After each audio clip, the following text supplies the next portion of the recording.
بسم اللہ الرحمن الرحیم انا اعطیناک الکوثر فصل لربک وانحر ان شانئک ھو الابتر۔ اے نبی، ہم نے آپ کو خیر کثیر عطا کیا۔ اس خیر کثیر میں یوں تو یہ کہ حوض کوثر وہ بھی اسی میں شامل ہے، لیکن یہ کہ اس پر آپ کو 25-30 قول مل جائیں گے۔ قرآن سب سے بڑا خیر کثیر ہے، بہت بڑا خیر کثیر۔ حکمت، ومن یؤت الحکمت فقد اوتی خیرا کثیرا، جس کو حکمت اور دانائی دے دی گئی اس کو تو خیر کثیر دے دیا گیا۔ تو ہم نے آپ کو وہ سب کچھ عطا کر دیا ہے، اور محتاط کے ساتھ عطا کر دیا ہے، جو انسان کی انسانیت کے لیے، اس کے لیے یوں سمجھیے کہ ترہ امتیاز بن سکتا ہے۔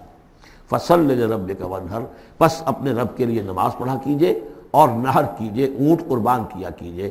یہ گویا کہ عید الاضحیٰ کا نقشہ آ گیا۔ فصل لربک، پہلے ہم نماز پڑھتے ہیں دوگانا عید الاضحیٰ، اور پھر جا کر ہم قربانی کرتے ہیں وانحر ان شانئک ھو الابتر، یقیناً آپ کا دشمن ہی ہے کہ جو دم کٹا ہو جائے گا۔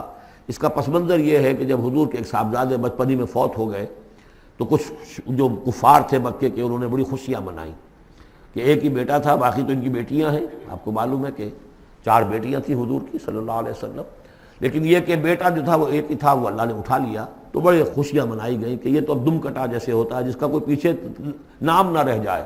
بیٹیوں سے تو نام چلتا نہیں، نام تو چلتا ہے بیٹوں سے، تو اب ان کا تو کوئی تذکرہ ہی نہیں رہے گا۔ کوئی بات نہیں، جب تک یہ ہیں آگے کوئی نام لینے والا نہیں۔ تو فرمایا کہ نہیں، ان کو تو کروڑوں بیٹے اللہ عطا کرے گا، کروڑوں اربوں بیٹے عطا کرے گا۔ ہاں اے نبی، آپ کا دشمن ضرور ہے کہ جس کا نام لیوا کوئی نہیں رہے گا۔